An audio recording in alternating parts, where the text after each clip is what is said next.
Hello everyone, and since we have Legends of the Force sneak peeks coming up this week, which I am super excited for, I'm going to take a minute here and go through all the leaders and give my opinions on them. We're going to do a good old-fashioned YouTube tier list, because I know everyone loves tier lists. But yeah, basically I'm just going to go through, talk about some of the leaders, what I think they're going to do going forward. Obviously these are my opinions, they're not set in stone. And if in a month from now, all of a sudden my not good leaders are amazing, I will give you permission to laugh at me. Basically for my tiers, I'm going with competitive staples. So these are things where you see multiple copies topping large events.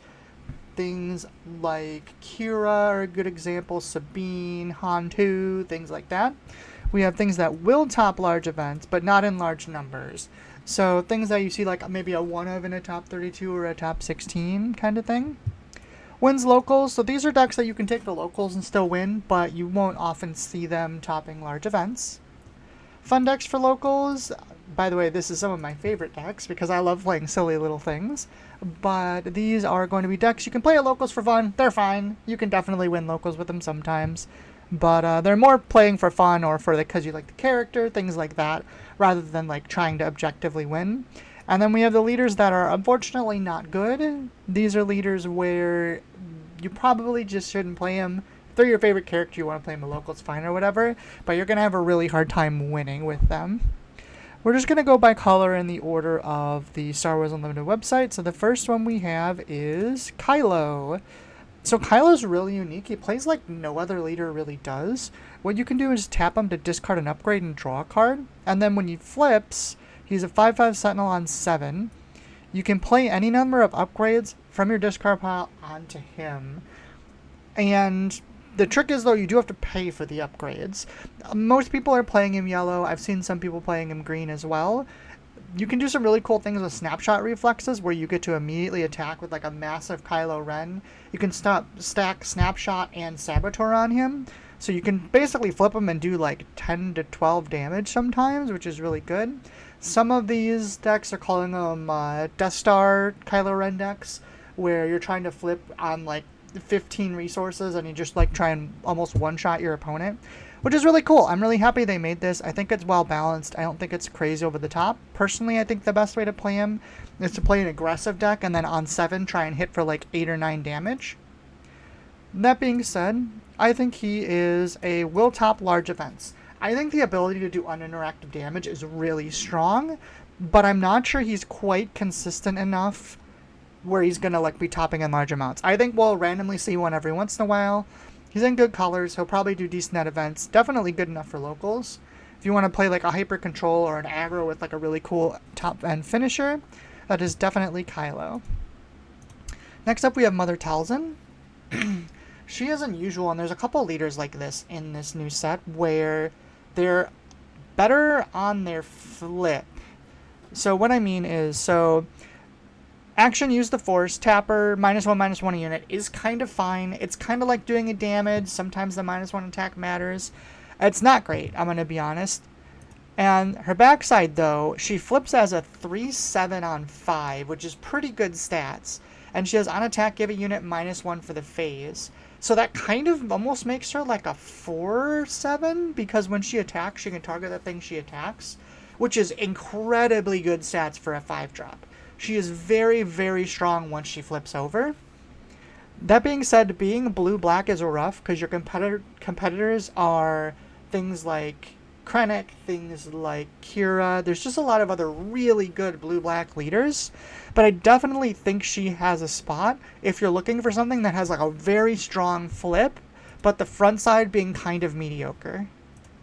That being said, I think Talzin also goes in the will top large events. Some people might think she should be higher, but I think she's going to get pushed out for a while because I think Kira is still a little better. The ability to give the shield on repeat on the front is really strong. And if you want to go for hyper control, something like Krennic or Iden is probably a little better, just because of the extra survivability from the restore. That being said, she's very strong, and I think if she was in any other color combo, she might be up a tier. But as it is, I think she's probably in front of Kylo, to be fair. Next up, we have Ahsoka Tano, one of my favorite characters in Star Wars, has unfortunately gotten the short stick yet again. I don't know what the creators of this game have against poor Ahsoka, but she keeps getting destroyed. So she has action, use the Force to give a friendly unit Sentinel. This isn't very good. You can just play Sentinels, and you don't have to use your entire leader effect. Also, it's an action, so like, if you don't have initiative, and the Force at the beginning of your turn, like, giving something Sentinel doesn't matter if your opponent's already attacked. Like, it's just really bad. She flips on 6, and then she's only a 5/6 too, which, like, so she doesn't have, like, super premium stats either. Luke can one-shot her. And then on attack, she gives a unit Sentinel, which, again, you kind of have to be attacking with her first in the turn for that to really be good. There aren't actually very many bad leaders in this set, but Ahsoka is unfortunately one of them, which makes me very sad. Next thing is Kanan Jarrus. So this is one of the most like specific leaders we have in this set. On the front side is action, pay 1, tap, give a shield token to a creature or a specter. So this is very similar to the Luke unit from the first set, where we can tap him to give shields, which is very strong. Like, shield is a very good mechanic. Also, creatures and specters, there's a lot of good ones in this set. There's good ones previously, so it's not hard to build a deck out of them. The tax on the deck is going to be a little bit, because obviously you're going to be wanting to play mostly creatures and specters, right? So certain other things aren't going to fit in where you'd want them to. His flip side is flip on 6, comes in shielded, which is really nice, and while you control another creature or specter, it gets +2/+2. So this flips on 6 and is essentially a 5/8 shielded, which is crazy stats. And this is something that Luke 1 didn't have. When Luke 1 flipped, like, he was kind of fine. He didn't do anything too crazy. Sure, he gave shields out, but he couldn't give it to himself, so, like, he was pretty easy to remove. Kanan's a little different, especially because he shields and protects your units. It's actually going to be pretty hard to not have him have these stats. And when he flips, he just does a lot. Now, you can't give shields anymore once he's flipped, which is a little not great. But he just puts a ton of pressure on once he flips.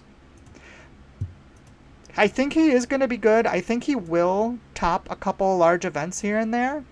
That being said, I think that the deck building restriction kind of keeps him out of competitive staple.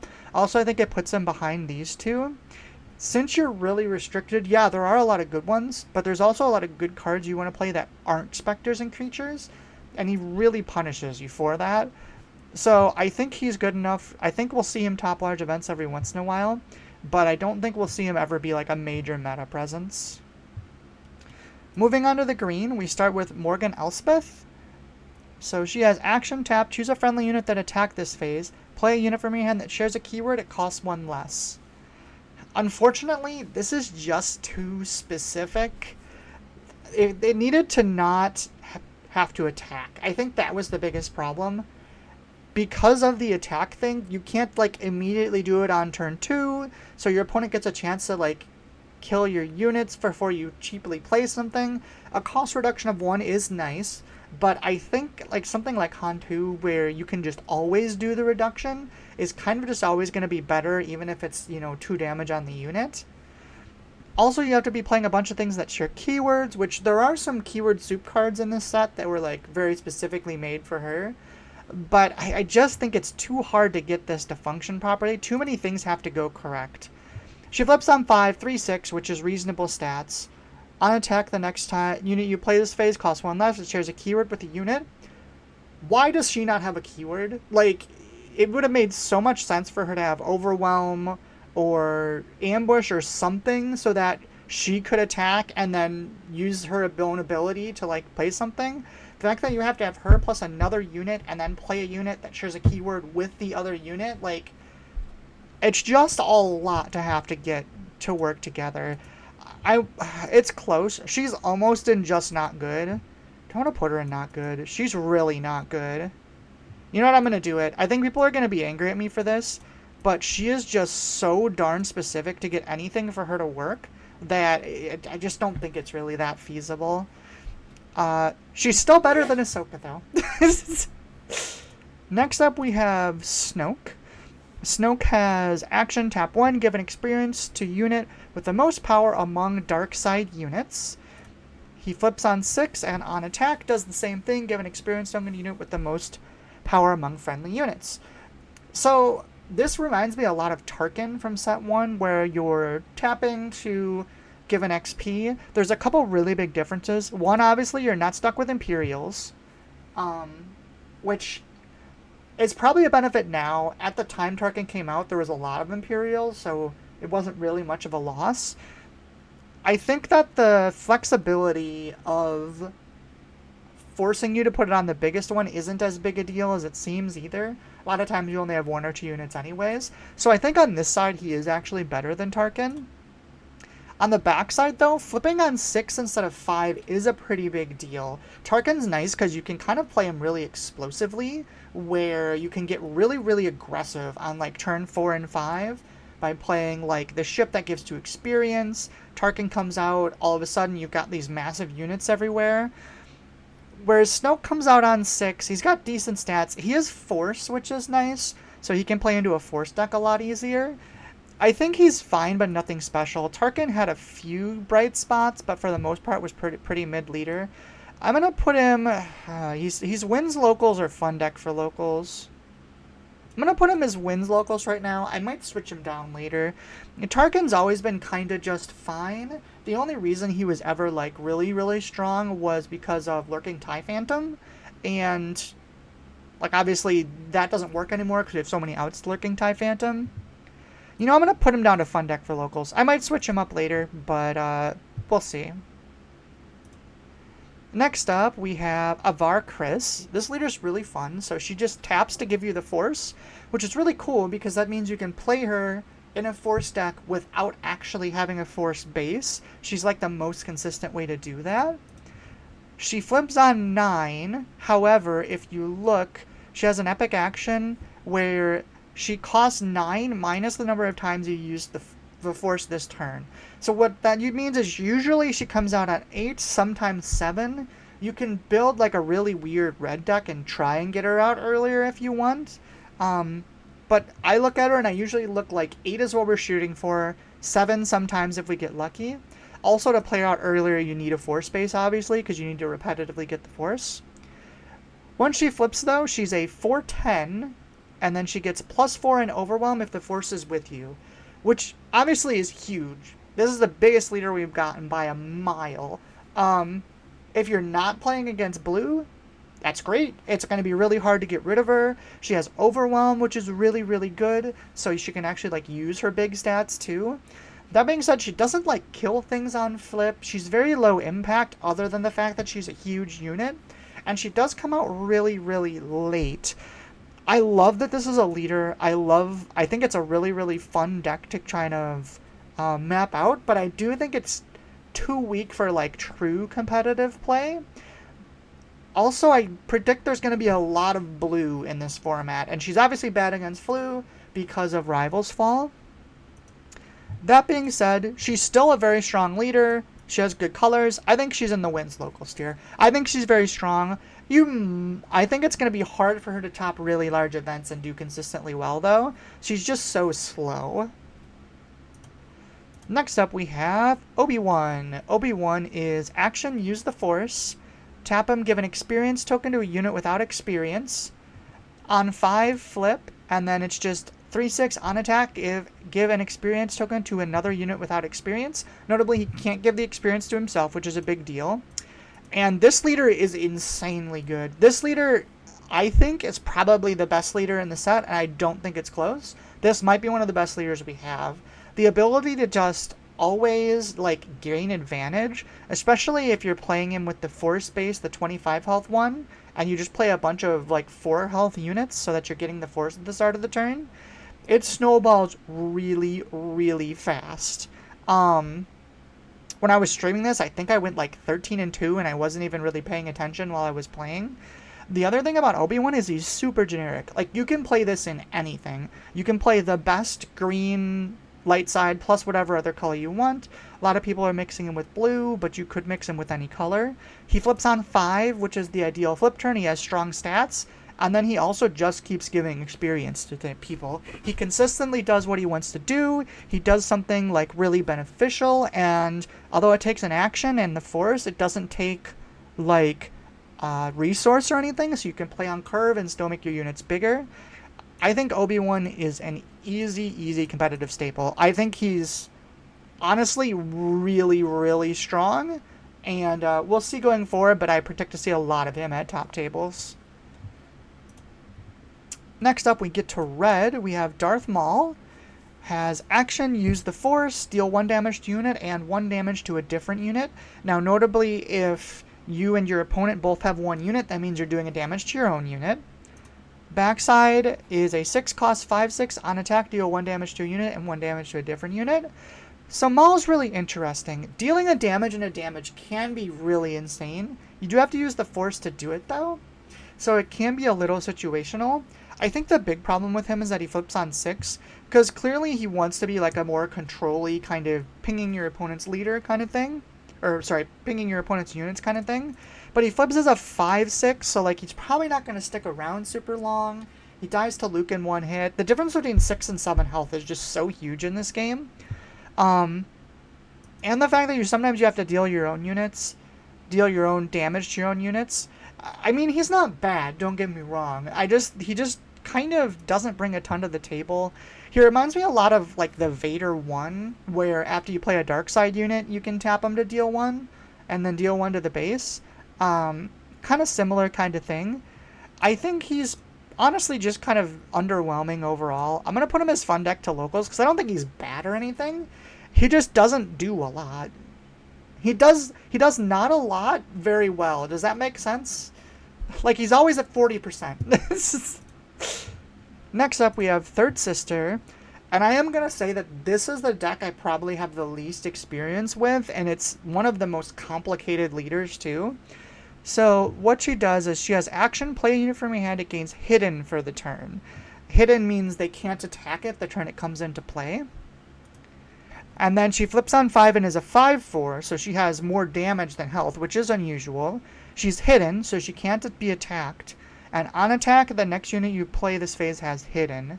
So she potentially has a really good cunning, like, aggression deck, where you just constantly go face with hidden units and your opponent can't interact at all.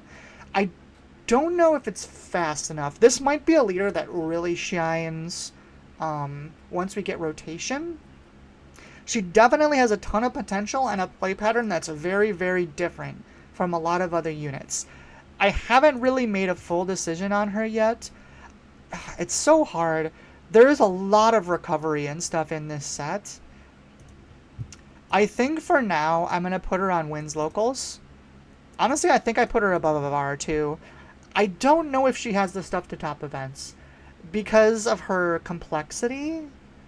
Like, you could play her or you could play Sabine, probably get about the same tempo, and not get so much complexity, so it's just a lot easier to execute. That being said, hidden is a good mechanic, and giving things hidden that don't normally have it could be kind of crazy too. Like, things like playing a crate with hidden. Like, there's some pretty nifty things you can do, especially with units that have on attack stuff. There's that Jedi combo with Quinlan and Ventress, I think it is, that like you could play around with. I'm not convinced yet, but I could see this one being the one I'm most wrong about. Kit Fisto. So this is an interesting thing where he is way better before he hits the field, which is very unusual. So he has action, tap 1. If you've attacked with a Jedi unit this phase, deal 2 damage to a unit. He flips on 5. He's a 1/6 with Saboteur, and he gets +1 for each other friendly Jedi unit. So first I'm going to talk about the flip side. Obviously this isn't very strong. At most, you'll probably have like 1 or 2 other Jedi units. If you have more than that, you've probably already won the game. So he's basically like a 2/6, sometimes a 3/6, usually a 2/6 Saboteur, which obviously is not very good. The Saboteur is nice. It can get a few extra damage in for game. It also defeats shields, which there's a lot of shields in this set. So defeating shields with Saboteur is like really relevant in this coming format. But this isn't why you play him. The action 1 to deal 2 damage is kind of insane. We've never had anything that deals 2 damage like this, and 2 damage is a lot on repeat. Also, there's a ton of Jedi in this format, and there's a lot of good ones in these colors. So, like, that's going to be easy. You're always going to be able to do that for the most part, unless you're, like, cripplingly behind. I think this leader is kind of underrated right now. I actually think he's really, really good as, like, a Quinlan-style deck, where instead of having the free ping, you get to ping for 2, but, like, it's more specifically targeted. I can also see this as a leader where you don't flip him on 5 a lot. You just keep him here to do 2 damage until you really need the Saboteur to eliminate his shield, or you need the damage to pressure.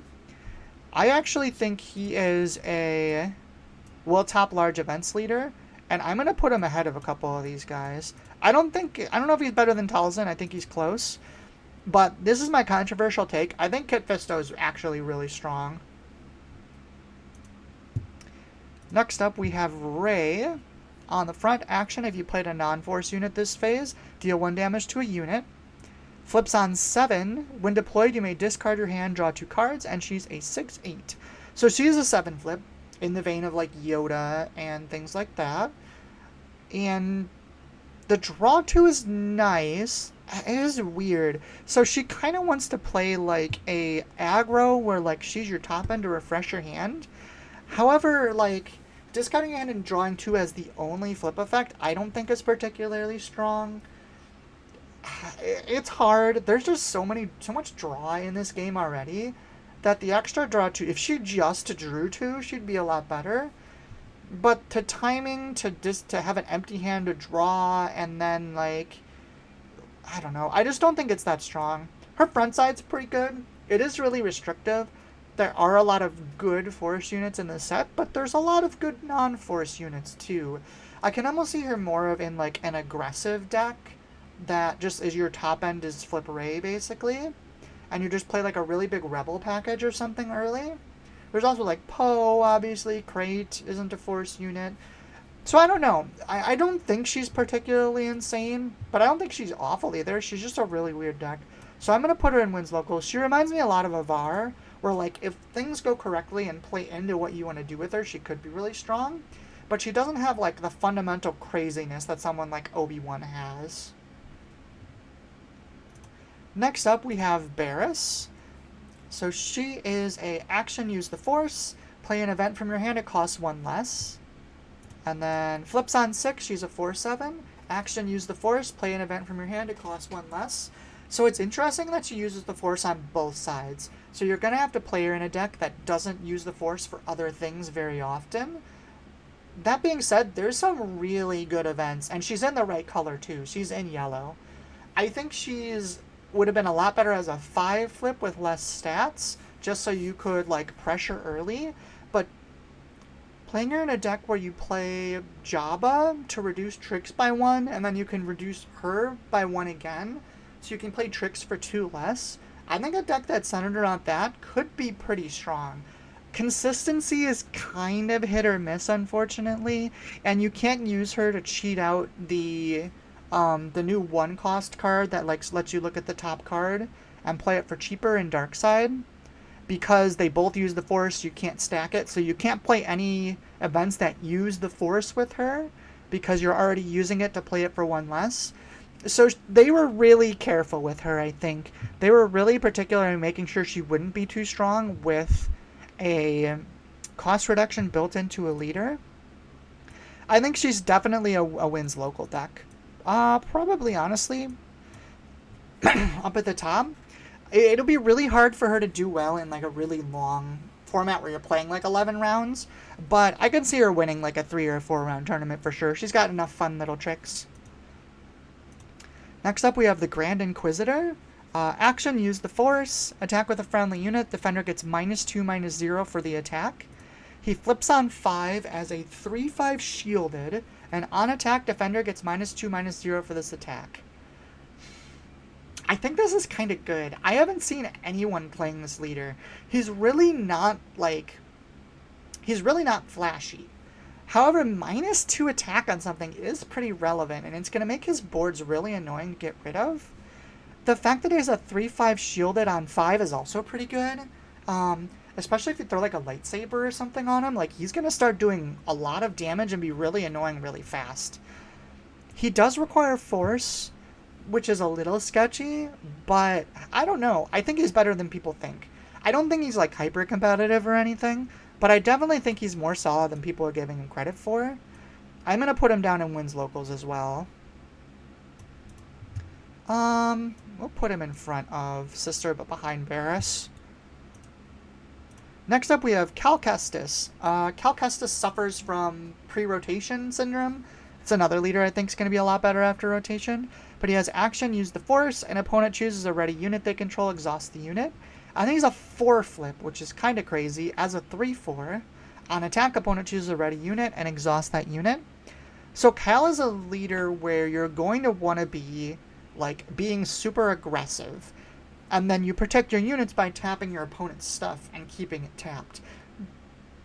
The thing that's kind of sketchy about him though is, so you need force on the front side, which requires you to play like specific units. He really wants to play rebels, I think, is the problem, because rebels are just like the most aggressive light side package, but he can't because you need force.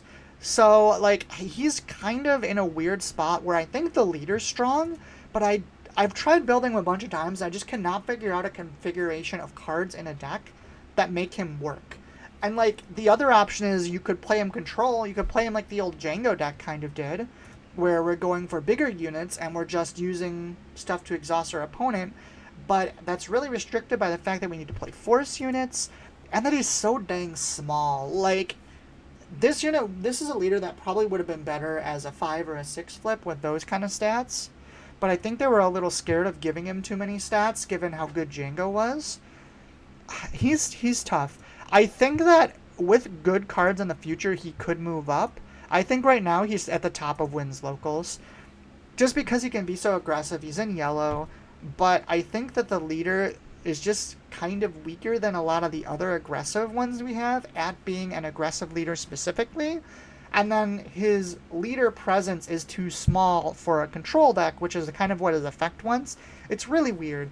I think that those two things combined are going to make him really hard to top events, but he can probably do fine at locals. Next up, we have Qui-Gon Jinn. He has action, tap, use the force, return a friendly non-leader unit to its owner's hand, then play a non-leader unit that costs less than the returned unit for free. He flips on 6, and when he completes an attack, so he can't die, you may return a friendly non-leader unit to his owner's hand, play a non-dark side unit that costs less for free. So, I am very disappointed in Qui-Gon. I was so excited for this leader. I love the thought process of like bouncing Ahsoka 4-drops, discarding cards in their hand, replaying stuff, putting ambushes in play afterwards to blow stuff up. There's so many cool things you can do with this leader. He's such a cool design.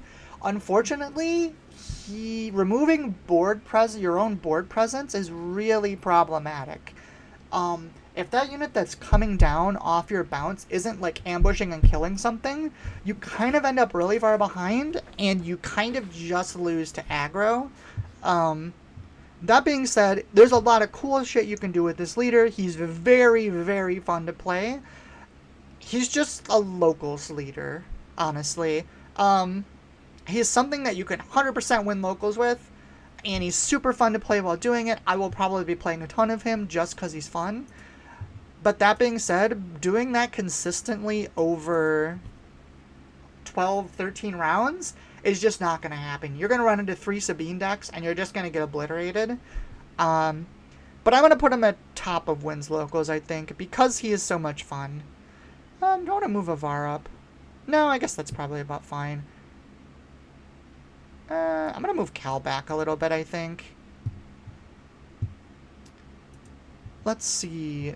Next up, we have really cool new addition, pure dark side, pure light side leaders.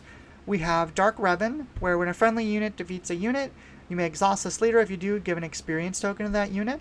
He flips on 5. He's a 3/6, restore 1. When a friendly unit attacks and defeats a unit, you may give an experience token to that friendly unit.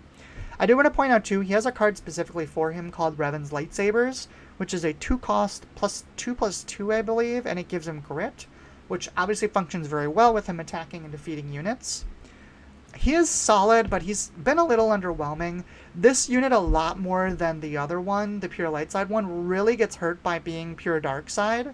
I think he could have been another color and he would have been a lot more balanced. That being said, he's pretty good. The fact that you get the experience for free is really strong. The play pattern he really wants is like, you play a unit, that unit kills a unit, and then you give an experience, and then that unit can attack again, trade with something up higher, swing for base, like that kind of stuff. He's got some good stuff that goes with him. Dark Tyrannus is very good in the deck. But he doesn't do anything crazy enough to make up for his lack of color, unfortunately. So, that being said, I think he also goes in Wind Locals. And I think I'm going to put him right below Qui-Gon, too. I think he is very strong, but he just doesn't do enough, right? Giving experience for free is nice, but Obi-Wan does that and he has a color. Like, I just don't think he's quite strong enough. Lastly, we have probably my favorite leader in the set, which is Anakin Skywalker. So he's pure light side. Action, use the Force. Play a dark side non-unit card from your hand, ignoring its aspect penalties. He flips on 5. He's a 4/6, which is really high stats for a 5 flip. Action, use the Force. Same thing, play a non-unit dark side card from ignoring aspect penalties. So what this allows you to do is you can play a whole rainbow of dark side things. You can play Barrage, you can play Super Laser, you can play what was the other thing I was playing that was really good in here? Oh, Power of the Dark Side. There's so many good non-unit dark side cards, and since it removes all of the aspect penalties, you don't have to worry about matching your second color to him. So that more than makes up for him not having a color. Honestly, if he had a color, he'd be kind of broken. The other thing that we need to talk about with him is there's the Anakin unit, which is a 6-cost 5/7. On play, give something -3 if you have a light side in the drop, give something -3 if you have a dark side in the drop. That card was specifically made for this deck. Basically, like, you can play it in other decks, but it was made for this deck. And it's really strong. You can do things like, mostly I've seen him been played with blue, so you can do things like turn 6, play the Anakin, kill 2 things, turn 7, play Luke. Like, that's really good. Also, the fact that you get to use, like, Overwhelming Barrage in the deck. The other thing, too, is you can play Palpatine's Return. You can play Palpatine's Return, play Luke for 6. Like, there's just a lot of really strong things you can do in this deck. That being said, the fact that he has to use the Force to, like, play half his deck is definitely a weak point. If you get stuck in a situation where you can't gain the Force, like, you can't attack with a Force user or something, the deck can crumble. It's not a huge problem. I've played the deck a decent amount, and it's relatively consistent, but having, like, a 20 to 30% of games where, well, more like 20, say probably, like 20% of games your deck kind of breaks down is not something you can have in, like, high-level competitive stuff. I'm going to show a little bit of bias. I'm going to put him at the back of Wheeltop large events, because I think we'll see a couple now and then. And I think he is markedly better than all these Wins local leaders as well. However, I do think that his inconsistency will never bring him up to competitive staple. The way we could get around that is if we end up having something where we get some new cards that go in the deck that are like dark side cards that work in a really creative way with light side units. He just basically has a different card pool than every other leader in the game, and I think that's so freaking cool. Alright, so let's look at the review. Let's see if there's anything I think I would change. Talzin at the top, Target, or with Kit Fisto. I think I like, the only one that I think, leader that I think it's going to be truly like a tier 1, going to see a lot of it at events is Obi-Wan. I do think we'll see some of the other ones. Kylo's a little questionable. I think we'll leave him there, though. That's fine. Well, you know what? I changed my mind. Kylo's going to move down to the end of Wheeltop large events. He's not going down a tier. Winning locals, all these seem fine. These are all leaders that you could definitely play and do well at a local event, but you'd really struggle if you were going to try and take them to a big event. Fun decks for locals. Yeah, I think that's about right. You know what? I'm gonna move up. What is her name? I always forget her name. Elspeth Morgan. I'm gonna move Morgan up to the end of this. I don't know if she necessarily deserves to be not good, cause you can do some really cool things with her. There's that new ship that like has 1,000,000,000 different keywords. If your opponent doesn't remove it, you can start doing some silly things, putting stuff out faster. Start playing Vaders on 6. Things like that are kind of cute, and it's definitely a fun thing you could do at locals. Maul's just kind of mid on everything, and Snoke is also kind of just fine on everything. Poor Ahsoka is going to be the only one down here. It's poor Ahsoka. Why do they always do this to my girl? Like, I love her so much. She constantly gets, like, crapped on by Star Wars. Just give me a good leader that I can play with her. So, yeah, let me know what you think in the comments. Am I crazy? Am I wrong? Is Kylo going to be the best leader ever because he can do, like, 15 damage and your opponent can't do shit about it? I am interested to think of what people think for... I've heard some rumblings about Rey. I've also heard some rumblings about people liking Snoke more than this as well. And some people think Talzin's going to be, like, super competitive as well. Let me know. I want to know what you think. I love it when I'm wrong. And we'll look at this again in, like, 3 months and see how terrible I was at my predictions. Bye-bye.